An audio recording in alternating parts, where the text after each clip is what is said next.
try to discover the source of these half-truth promises. It disappears. We have just minds. Perhaps far from Eyes seem lost out here. Images of town. What eons ago.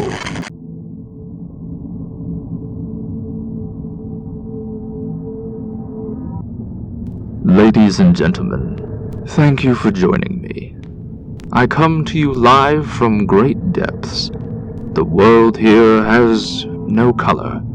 It is but gaps, swirling between spires, submerged where no human eye has ever wandered. It is too far to return above, and what is below are fathoms of ceaseless waters. I am the host, and this is the Distant Silence Radio Hour. Tonight, I have a very special program for you.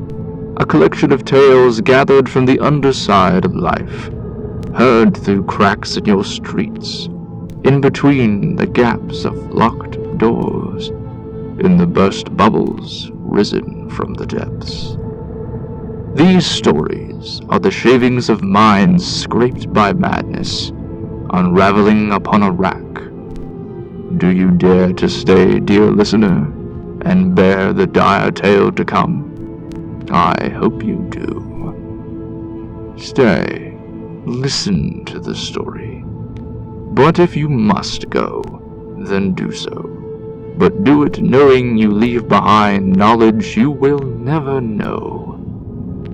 While you decide, a word from the sponsor. Hunger.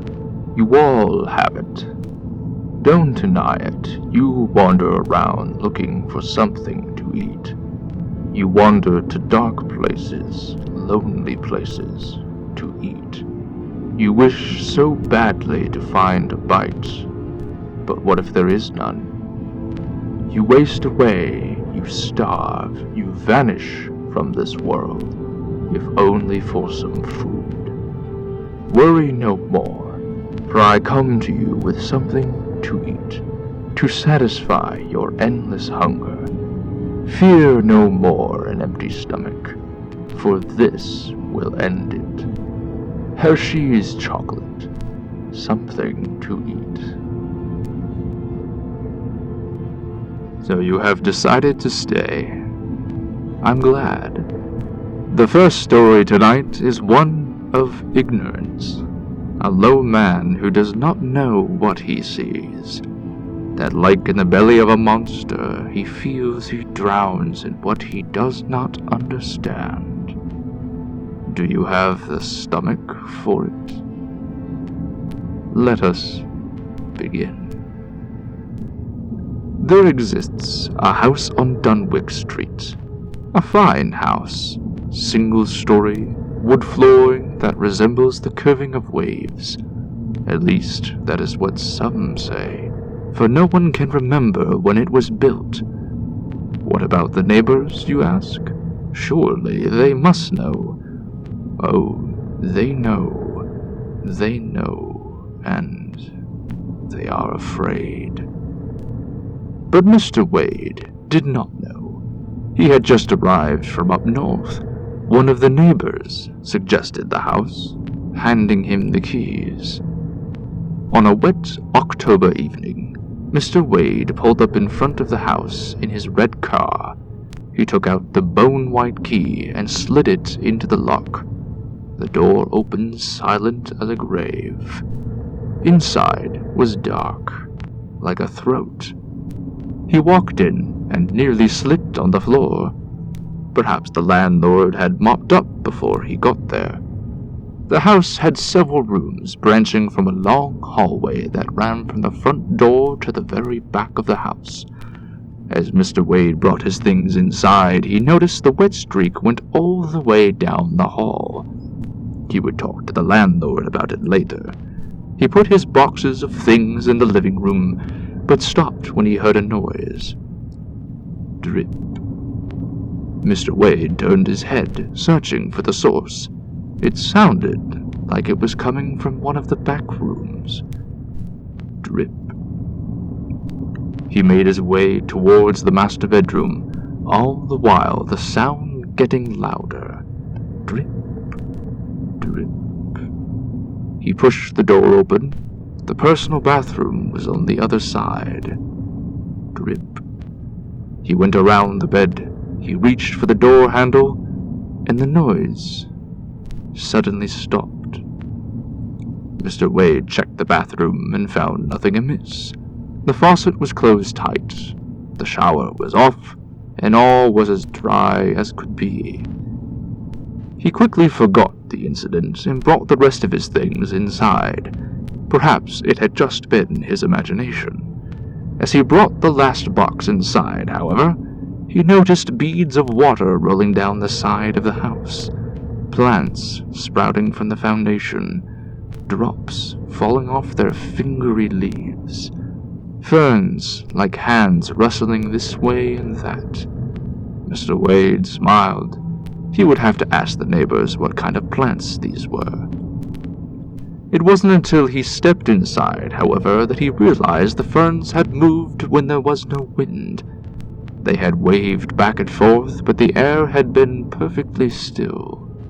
He stepped back outside, but the little green hands were gone. He checked all around the house, but he could not find even one of them. Where had they gone? He went back in, still wondering. He thought about them as he unpacked. He thought about them as he made dinner. He thought about them as he sat down to eat. Had he really seen the ferns, their fronds like child's hands, waving in the wind? Had he seen them at all? Surely they must have been there. He was distracted by something at the window, however. He went to the living room to check, but fell as he slipped on the wet hall floor.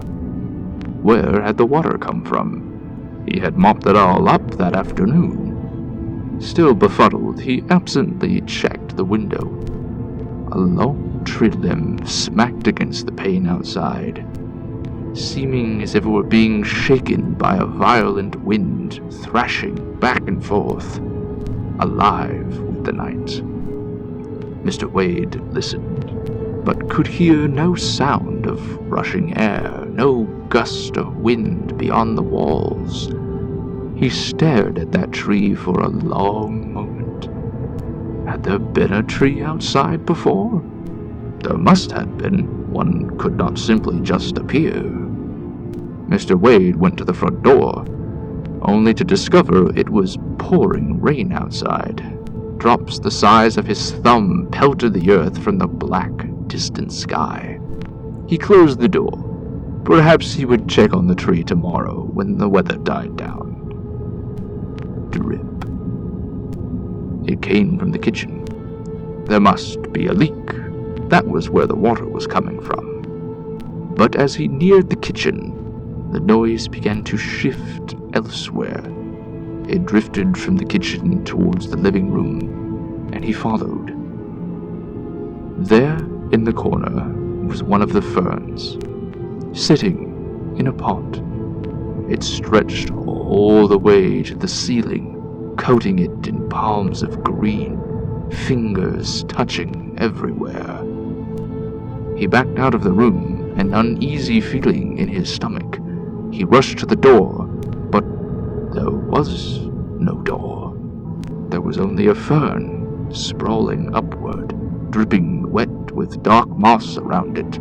He ran to the window, but it too was gone. Drip, green, all green. Drip, green, springing up around him. Drip. The tree banged against the window over and over, only he couldn't find what window it was hitting. They all seemed to have disappeared.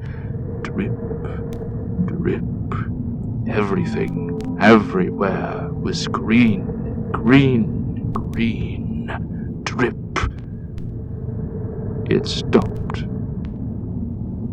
Mr. Wade stood, soaked with sweat, in the middle of the hallway, when something touched him. He wheeled around, only to realize it was the wind. The wind. The wind inside of his house. It stopped, then blew again, a faint wheezing sound. Slowly, Mr. Wade made his way down the hall. Every room overflowed with foliage, strange green shapes, branches of unearthly vegetation fusing together, verdant strings and veins molding, fusing, blending all as one as they heaved with the wind, in and out. At the end of the hall lay a small white cupboard, untouched. Mr. Wade approached it, the wind growing stronger. Green was everywhere, to his left, to his right, behind him, above him, below him.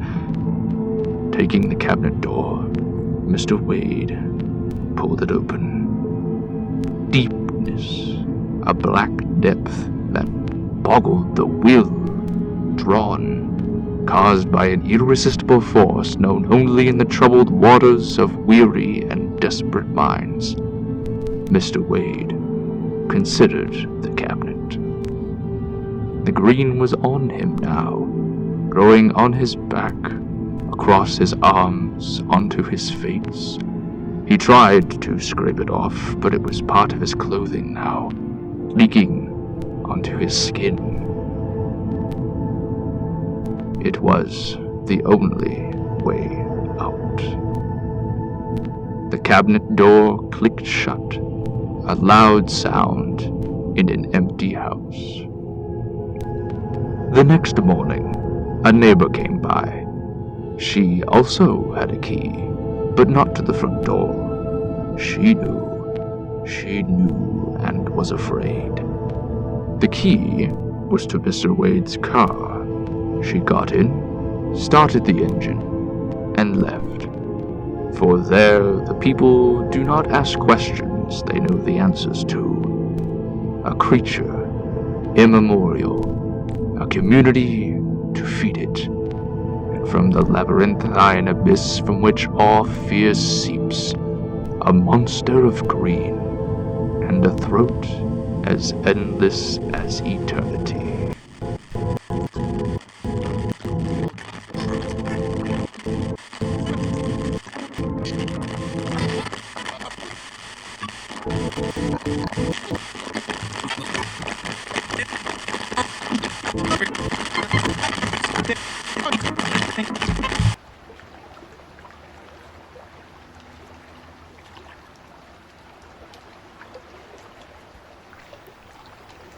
It's quiet out here on the waves. Where I am exactly, I can't say. My compass stopped making sense about 2 hours ago. I'm north somewhere? The reports all pointed to the Arctic Sea, but I think I've drifted off course. Lamar said there were strong currents in the area, but that they were irregular, not following any set pattern. They say that's how we got lost out here. We only know about this voyage because of a miracle of happenstance. Part of his logbook washed up on Iceland. That was almost a century ago. I have no idea what I'll find out here, but I must try to discover the source of these happenings, the disappearances, the strange currents, and the most bizarre rumor, claims of hearing a voice drifting up from the below. I don't know what to make of it. I don't know.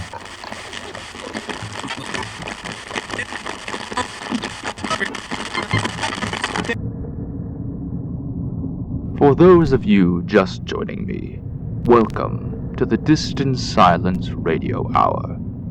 I am the host, coming to you live from beneath oceans dark and lost to men. I look out and see towers, tops carved of watery stone, stretching down and down into places too far dark and far gone to be known.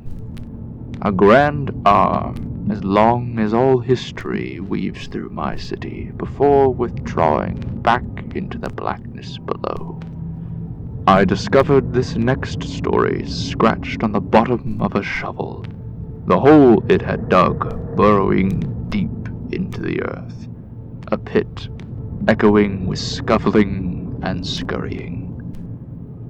leave now, if you must. The Rat Race. Emma was enjoying her new job. Her position at the firm was not as good as she would have liked, but she was promised a promotion any day now. She sat at her desk examining expense reports. She had seen how much they were spending on new employees like herself, and they needed to hire more. All looked to be all right. They had enough staff, and the company was doing well. Extremely well. The firm had almost doubled its profits every 5 months for years. If she hadn't been checking the records herself, she might have thought something illegal was going on. Her clock struck, and she began packing up her things. The application process for this position had been surprisingly easy. Her managers had all but begged her to take the job. Emma sat up a little straighter at the thought. They wanted her here, and it felt good. On her way to the elevator, she spotted Eugene. He had started around the same time she had. They stopped to chat. He really was nice, but not her preference with those wide glasses and brown bow tie. No, hers was more like the man she had met at the restaurant last week. Unfortunately, she couldn't remember his name. They got into the elevator when Eugene took out a key. He smiled at her. He had been promoted. The key allowed people to ascend to the manager's office upstairs. Emma managed to hold up a smile until she stepped off on the ground floor. He waved goodnight and the elevator doors closed. She turned to go, but paused at the sound of something rumbling in the elevator shaft. It sounded like it was moving fast. Maybe it did that when one got invited to the manager's office. Curiously, Emma saw several of the managers in the lobby. They seemed to be waiting for something. They dispersed as they saw her exit the elevator, leaving Emma only to wonder. She arrived early the next day as she made her way to the elevator. Only it was closed. A large red sign hung on the doors saying, "Out of order." But Emma wasn't looking at the sign. Long, sharp scratches gouged into the doors held her attention. They ran all the way from the top to the bottom, jagged and twisted. A malfunction? Regardless, Emma would be taking the stairs today. By lunch, she had all the financial paperwork organized and decided to take a break. On her way to the lounge, she passed the office of her boss and heard voices inside. One of them sounded like Su Ling, the top manager. She drove the red car out front. Emma looked around, then pressed her ear to the wall. "I've never known it to go after them so quickly," Su Ling said. "What do you think it means?" someone asked. It sounded like James, one of the other managers. "I don't know if it means anything. It isn't like we understood what it was to begin with." Emma heard James sigh. "But what a way to go." "It's the deal we made," Sue said. Emma stepped back. Had Eugene been fired? She didn't have time to think before the door began to open, and she had to scuttle away. All the rest of the day, she couldn't stop thinking about what she had heard. If Eugene was gone, that would mean there was an opening, wouldn't it? She shouldn't relish someone losing their job, but how else was she to move up? She was so absorbed in her thoughts, she lost track of time. She shook her head, refocusing on the documents in front of her. A list of dates for all the newly hired employees. She pulled out another binder of papers. For every person they had hired, the company's value had skyrocketed within a couple days. She was so focused on the work that when she looked up, it was time to go. As she pulled on her coat, she couldn't help but reflect on what she had learned. Lost in thought, she jumped when someone placed a gentle hand on her shoulder. Su Ling grinned as Emma turned to face her. "Packing up for the night?" she asked. "Well, before you go," Su Ling said, "take this." She handed Emma a slip of yellow paper. Curious, Emma unfolded it. Written on the inside was a promotion letter, a key attached at the bottom. Emma looked up, a wide smile on her face. "Thank you," she said. "No, thank you," Su Ling replied. "Take this up to management so they can get everything squared away for you." Emma thanked her again and made straight for the elevator. She turned and punched in the floor for upper management. She looked up and could see Su Ling still smiling at her as the elevator doors closed. Emma inserted the key into the security lock and pressed the floor for upper management. She stepped back and waited to be taken upward. Only nothing happened. Emma frowned. Maybe they hadn't fixed the elevator completely? She pushed the button to open the doors.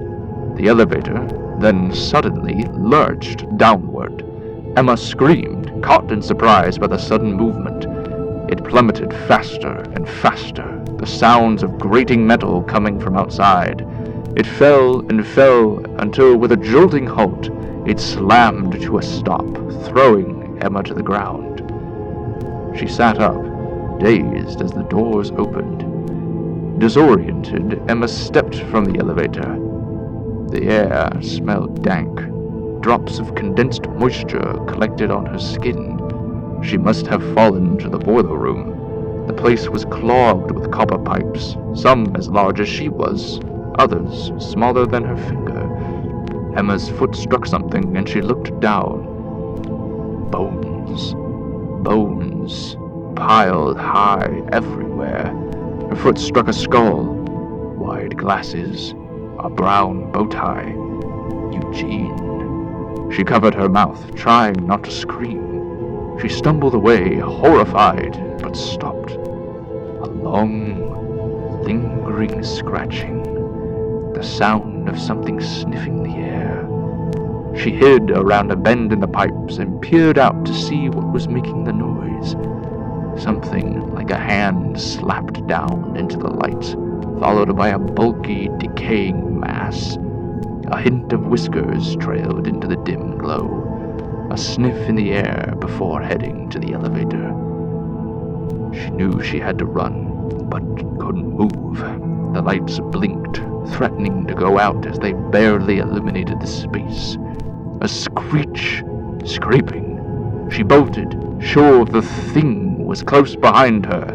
She searched for a way out, down this corridor, then that one, looking for anything. Along the walls were scuffs and chunks taken out of the stone. No, that one hadn't been scratched. Emma stopped just long enough to see what it was.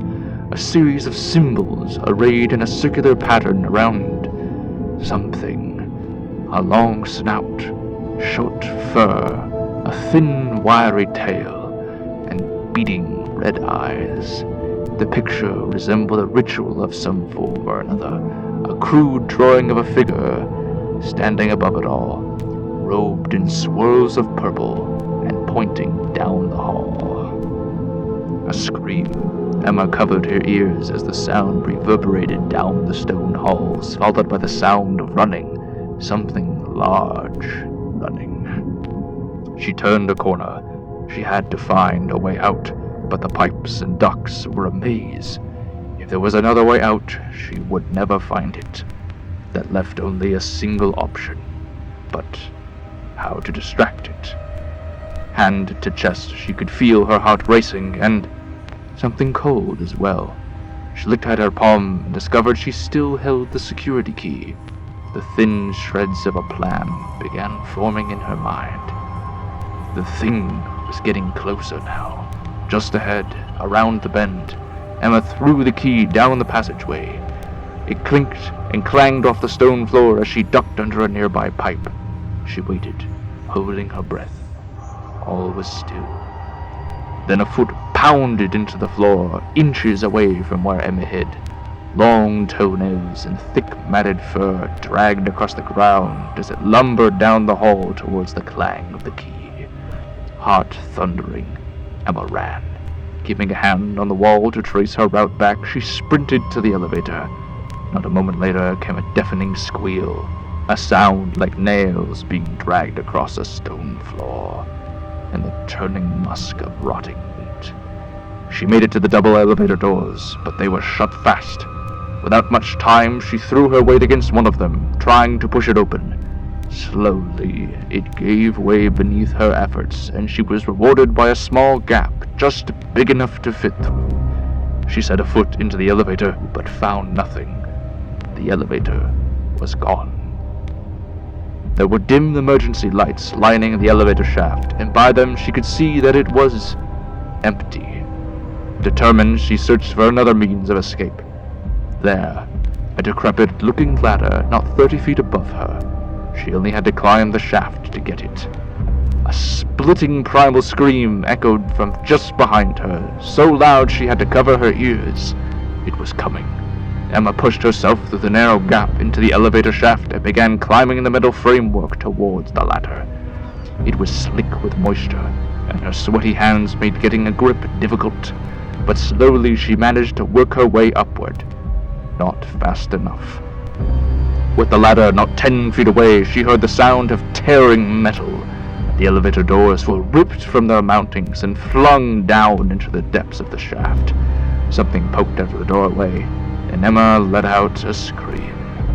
A monstrous rat with eyes all over its face.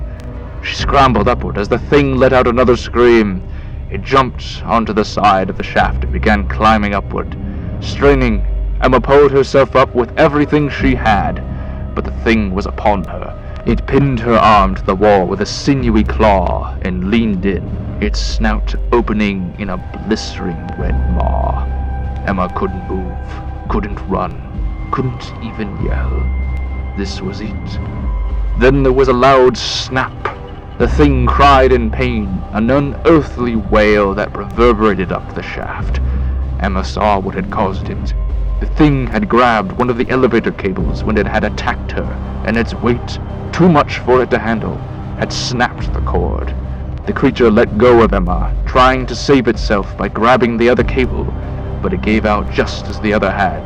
The incredible tension bound within it caused the cable to lash out, slicing one of the creature's legs off. Emma watched in horror and amazement as the rat god plummeted down the shaft, its inhuman cry fading as it descended deeper and deeper. Then it was gone. The air was still. Emma shuddered from the encounter before beginning to climb back up. And yet, what was that she heard? A faint noise drifted up from the depths, soft, flickering, like that of a splash from far below.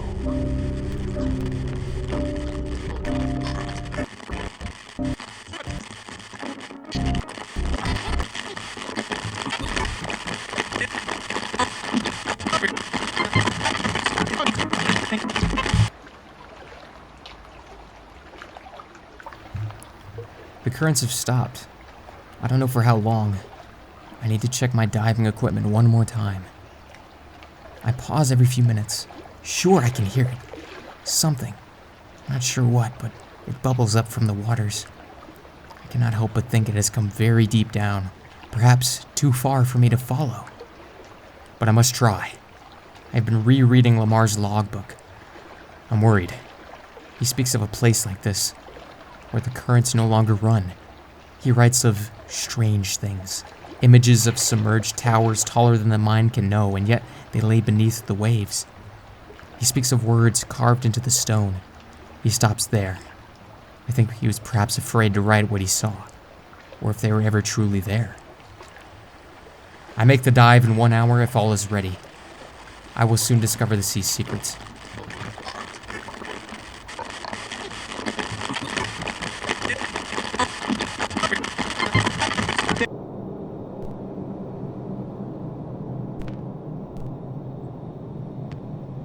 Did you enjoy that one? I did. For those of you just tuning in, welcome to the Distant Silence Radio Hour. I am the host. I look out towards the crumbling monuments which lay around me. Buildings of untold origin and unknowable age wither and drown here. Fear comes to sleep in this city. Dread to slumber. A lone shadow falls from above, missing a limb, drifting in the dim waters that fill this forgotten city. Before we begin the third story of the night, a short word from the sponsor. You didn't know. How could you? But now the taste won't go away. It was only one bite, a small black disc, pitch darkness. No one said it would be this way, this never-ending flavor of them. You tried to get rid of it, to wash it out, but it won't leave your tongue. You know they are in every one of them. People stuffed into things they should not be. And now they won't let you talk. You see your friend take one, unwrap its filmy cover. You can't stop him. You can't stop them. Reese's. Captivating. Yes, I can almost taste it myself. It has been an age since I have had something to eat. But you should not wait so long. Who knows what tonight may yet bring? Who knows? And now, our third tale of the night. This one came to me. It drifted down, a single smeared leaf of paper, sinking through the murky and patient waters. At first it appeared blank. Only a fire held by the desperate can read its contents. Shall we begin? Good. 5 matches. Jude sat at the table, a storm brewing outside. He had been invited to this dinner, but by whom he did not remember. He wasn't even sure he knew any of these people. While the others laughed and joked amongst themselves, Jude felt something in his pocket. A small matchbook, its front having been rubbed bare. It was the kind given out at expensive restaurants, like the one he had gone to earlier that week. He had met someone there, someone pleasant. Unfortunately, he could not recall her name. Another blast of thunder shook the room, the silverware rattling. No one seemed to notice. Too many of them were wrapped up in another one of their stories. Something about someone's brother always going fishing. Another blast of lightning. The lights flickered, dimmed, then went out. The room was dark. Jude sat there. No one seemed to be making a move for the power box, so he pulled out his small flip book of matches. He had trouble seeing, but from the feel of it, there were only 5 of them left. He pulled one of them out and raised his hand to strike the match. He paused, however. It was quiet. Completely quiet. He could not even hear the wind outside, or the rain anymore. The stillness was unnerving. Then, something pressed against him from the dark. A presence. It was just his imagination, Jude thought. But he struck the match anyway, and the vaporous feeling dissipated. The sound of the match scratching the strip of sandpaper sounded like a scream. Jude flinched. It was nothing. He was just jumpy. What was there to be afraid of? He held the match aloft, casting the room into dim, amber shadow. His meager light glistened off of slick walls and dew-strewn plates. Moisture covered every surface, the chairs, the table, the candles, the people. Jude braved his match forward, pocketed shadows drawing back to reveal the likenesses of his fellow dinner guests. But their hair sopped, streaming water, green, and running down their brows into their eyes and over their mouths. Jude probed closer. They sat, drenched over every inch. Where had the water come from? Jude looked up, but the ceiling could not be seen in the timid sphere of his match. Darkness reigned above. Jude turned back to the guests, wondering. What was he to do? Something moved. Jude stood stock still in the gloom, eyes darting around. What had that been? He swiveled his match wide. There was nothing but the guests.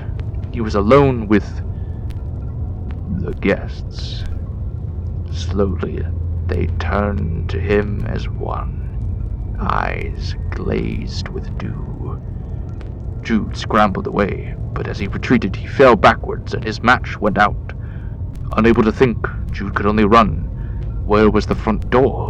Down the hall? A right, or was it a left? He felt along the wall, hoping it would guide him. A corner here, a turn there. This wasn't right. He didn't remember any of this. A creak behind him. Jude's neck prickled as it felt as if something, was reaching for his back. He could almost feel fingers on his spine. Jude dug the matches out of his pocket and furiously struck one. Silence. The match gave a whispering fit as it sputtered before him. The hallway was empty. Nothing but bare wood panels and forgotten paintings of people. Jude sank to the floor. He ran a hand over his face. Think. He had to think. No, he had to leave. He cast a glance down the hall, to his left, then his right. Which way? He didn't remember which direction he'd come from. He couldn't wait here forever. Sooner or later, Did that painting just move? Jude got up and stepped closer to one of the pieces hanging on the wall. A man who was underwater. He was in an old diving suit, bell helmet caked with coral. The picture wavered between painting and photograph. The man's arm was a hydra's head of tentacles that writhed and flowed in the deep current. Behind him, out of the gloom of the depths, loomed something. Tall spines, carved from impossible angles and unfathomed dimensions. Jude leaned closer, the faint scent of salt drifting to him. An incommunicable pressure reached out toward him, thoughts pushing through that derelict barrier of the mind. The man in the suit. Jude put his ear to the frame and heard a single word in a mellifluous voice. Run. A splash, cold water running down his face, and the match went out. Jude restruck another immediately. He was no longer in a hallway. A large room of stone. Titanic blocks ringed with vines and ooze. Before him gaped an archway of netherfold proportions, towering up and abroad. An intense pounding came from behind him. Jude turned to see a wooden door being shaken in its frame. Moans, wails of terrible kind yearned from beyond its threshold. There was no other way but through the massive gate. It descended into a spiral staircase, plummeting down and down. Jude's way was hurried but cautious, for each step was slick with a thickening grime that gave way at the slightest test. Down, and yet further still down he went, his match burning ever lower until at last he descended from a landing just as his light expired. Not waiting for that incorrigible phantasm to appear in the dark folds of that place, Jude lit another match. The room was large. The crawling stairs which he had braved loomed above, and even from below, the rattlings of the door atop echoed down to him. With wary tread, Jude ventured forward. In the center of the room lay a circle of waist-high stone, but as their dimensions resolved in his simple light, twisting symbols and strange diagrams of whose portents man can only imagine pulled themselves from the shadows to play in the flickering rays of his fearful flame. And the sound of roaring from below, craning over the edge, Jude could hear it more clearly now, a pounding, a thundering, a churning as if of seas of fear, waves of terror clashing together far, far beneath the stones. It rose up through the center of the stone circle, a well of madness. The thundering grew more intense, shaking the very cobbles Jude stood upon. He was suddenly seized by a force, an inexplicable numbness in mind and limb. His hand trembled, threatening his humble match. The ground writhed, stones jostling in their places. The hammering of the door above began to creak and splinter, the breaking of wood heard even from so far below. Yet Jude did not relinquish his match, his shivering hand affixing the tender flame with grit.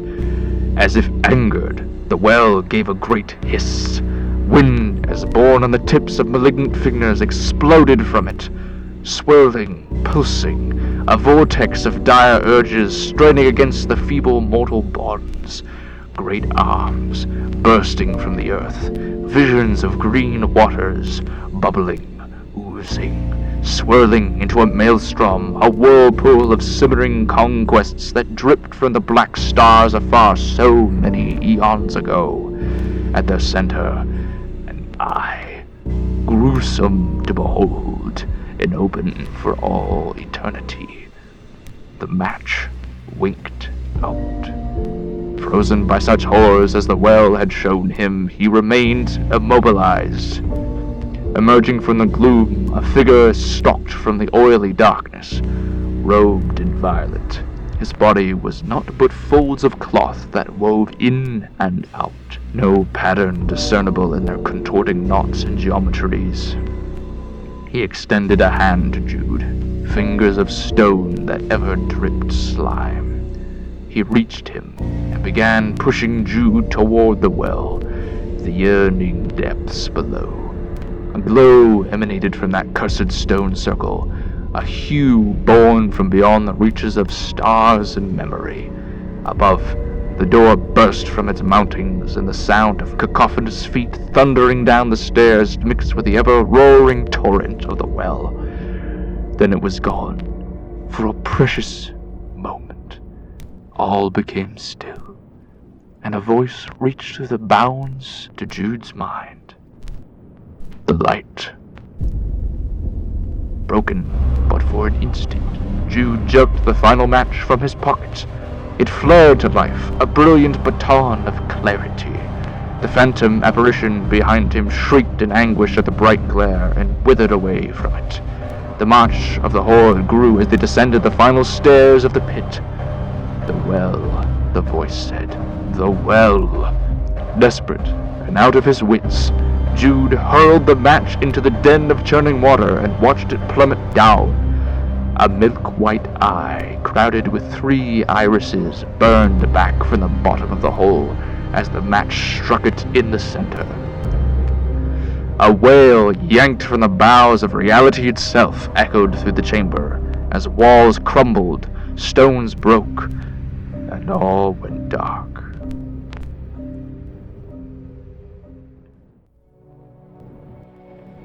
Jude awoke in the rain. He blinked. He searched about himself to discover he was whole. A blast of lightning cracked the sky. By it Jude could see the front of the house, unassuming in its facade. The large window where he had sat before not some time ago was dark. No sign of the horrifying guests that had chased him to the depths of that pit moments before. Another stroke of lightning ruptured the night, and for a brief moment, the hooded figure of infinite robes stood before Jude. It glared at him with an air of confusion and frustration, before fading into the gloom once more.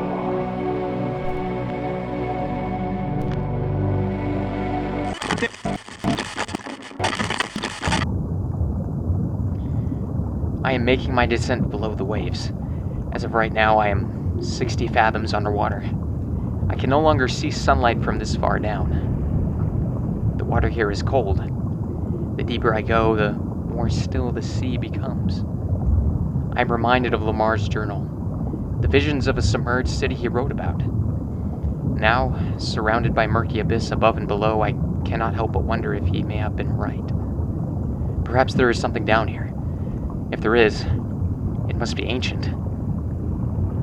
Small particles drift around me in the water. They seem to be floating upward, lifted up by some unknown force. As I brush past them, I hear him again, a calming voice, almost as if it were on the radio.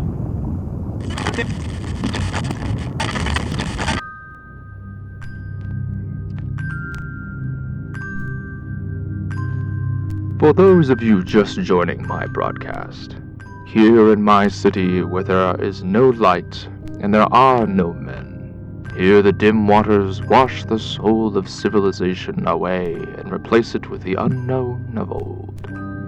Welcome. I am the host, and this is the Distant Silence Radio Hour.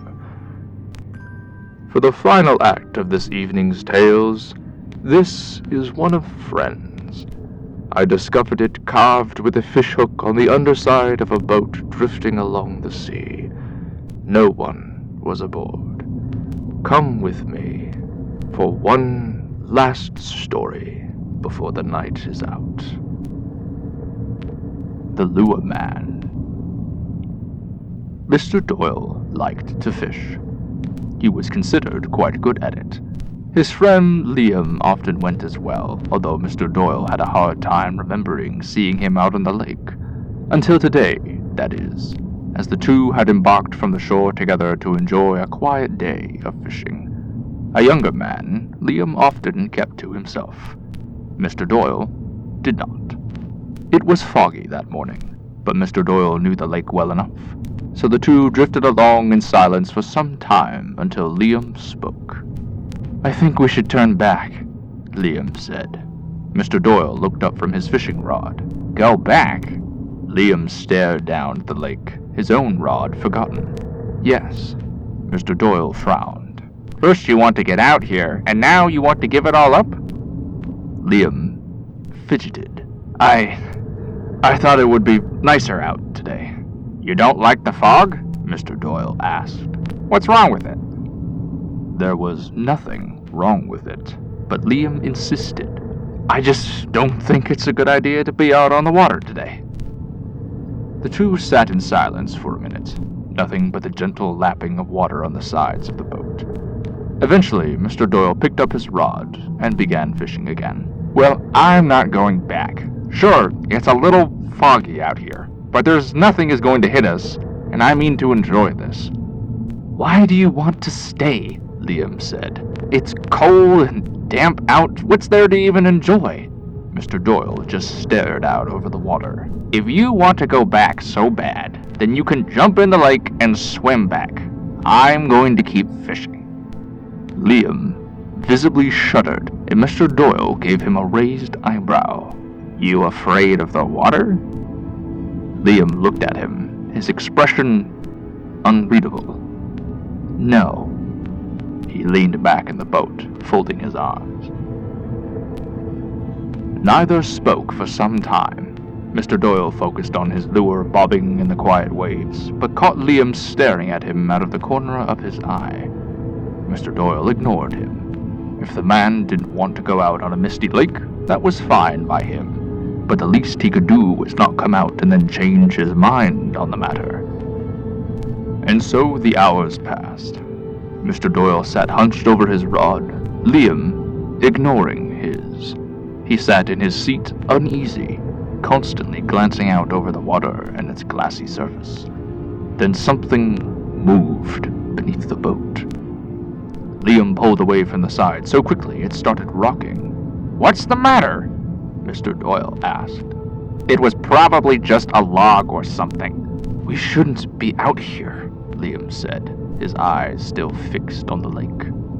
"Why? There ain't nothing out here," Mr. Doyle said, annoyed. It was true. He hadn't caught anything all afternoon. Nothing out here. Well, why don't we turn around and... No, I'm not leaving until I at least get a bite. Would you just listen? Liam said. We need to get to shore. Mr. Doyle gave him a look. We need to? What's so important you need to get back for? It's... Liam just shook his head. We just need to leave. Trust me. Mr. Doyle set down his rod and crossed his arms. What is it? I just don't think it's a good idea. Don't give me that, Mr. Doyle interrupted. I know a man afraid when I see one. What's out here that's got you so scared? Liam met his eyes. We don't have time to talk about this. It might... Aha! So it is something. Liam glanced around him, but they were alone on the waters. Keep your voice down. I'll raise my voice if I feel like it, Mr. Doyle said. Now what the hell is going on? Liam laughed, an empty, pitiful sound. What? Mr. Doyle demanded. Hell, Liam said with grim amusement. If only. What on earth are you going on about? Mr. Doyle asked. It's... Liam shook his head again. It's not important. Right now, just need to get back to the shoreline. Or what? Mr. Doyle demanded. You talk like something is going to... And then they heard it. A deep, warbling rumble. The boat vibrated with it, the water rippling in infinitesimal waves outward. The hell? Mr. Doyle said, as he leaned over the side of the boat. The noise pounded up from the depths. He could feel it in the quiver of the wood. No, Liam said. No, no, no. He tossed an oar to Mr. Doyle. Paddle! What is that? Just paddle! Mr. Doyle didn't need to be told again, although as they rowed he kept glancing at the glassy surface, the ripples growing wider, deeper. But as they made for shore, their strokes became harder and harder. The water seemed to be fighting them as they rowed, clinging to their paddles until it took hold of their oars with an iron grip. Mr. Doyle fought the imprisoning liquid, only to have his paddle wrenched from his hands, yanked into the depths below. Mr. Doyle leaned down to use his hands to paddle when Liam pulled him back. Don't touch the water. We have to get moving, Mr. Doyle said, trying to shake Liam's grip. It's too late, Liam said, his tone like ice. Mr. Doyle shivered at the words. We can't be that far out. If we only... No, we... Let go of me. I can't let you... Liam was cut off as Mr. Doyle leveled him across the jaw. He stumbled back into his seat as Mr. Doyle began paddling with his hands. The moment his fingers touched the water, a rolling chill climbed up his arm. Visions, animals turned inside out, people with no faces, men shorn of their sanity, the sky subsumed in an inky swell, the sun turned a sickening verdant, the world adrift in the currents of the universe, lost, dark, a shadow of irrevocable proportions, devouring the globe, consuming the world whole. Clarity. Mr. Doyle was yanked from the water, Liam's arm around his chest. The two toppled into the bottom of the boat. Mr. Doyle's arm ached, like a limb revived from the dead. Don't touch the water, Liam said. Around them, the lake had begun to boil, steaming and smoking from beneath them. The boat jostled back and forth under the swelling bubbles of horrible substance. What was that? Mr. Doyle stammered, but he stopped when he saw Liam's arm, the one that had pulled him away. It had gotten wet. and it was glowing. What are you? Liam glanced at his arm. He sighed, collapsing into his seat. I tried. Mr. Doyle looked around the boat. The waters were writhing beneath them, the unearthly moan growing to deafening volume. What is happening here? I tried to stop this, Liam said. I didn't want to be it. Mr. Doyle turned to him, the world unhinged in his mind. To be what? Liam's skin flared to life, a deep, enthralling gold light. The lure. All around them, on every side, and as far as they could see, a mammoth darkness rose from the bottom of the lake. Titanic in size, it grew and grew. From the side of the boat, Mr. Doyle could see into its mouth. Rows of teeth, encircling a fractured tongue with 1,000 prongs convulsing and wriggling in the center of a maw large enough to swallow history itself. And so concludes our final tale of this evening. Our time is at an end, unfortunately, but rest assured, there are more stories to come. Until then, it seems I have a visitor. Excuse me, one moment.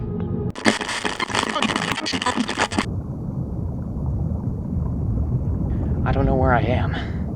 As I drifted down, a formless shape caught hold of me and dragged me further below the surface than I could have possibly traversed on my own. As I sank with whatever it was, I passed terrible sights.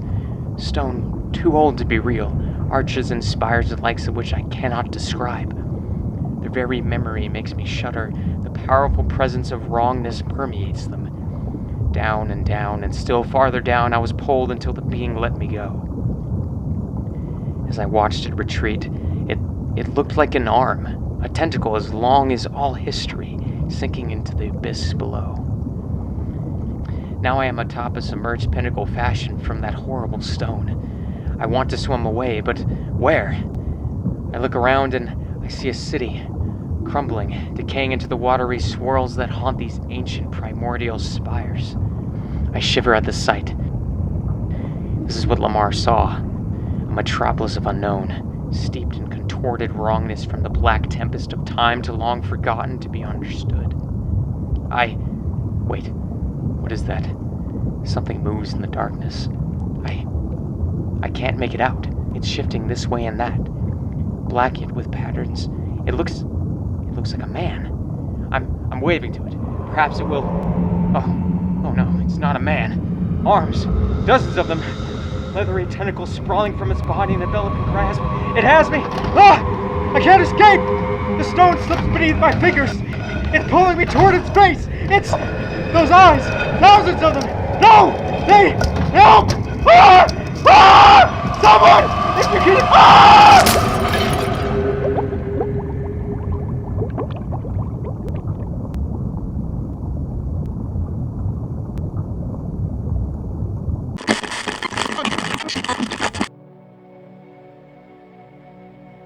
I apologize, ladies and gentlemen, for that brief interruption. It was a small personal matter that has been dealt with. Unwanted company is truly the worst. But as I was saying before we were so unexpectedly interrupted, our time is at an end. I hope you have enjoyed our brief hour together tonight. Perhaps you will come around next time.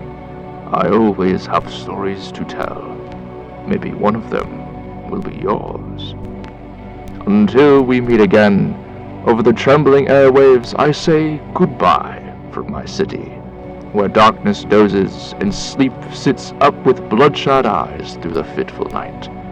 A grand thing weaves its way through the crumbling buildings of this place, as if it too were waving you all farewell. From the sponsors, and the other dwellers of this necropolis. This has been the Distant Silence Radio Hour. Thank you for listening. I am the host, and I wish you all a most good night.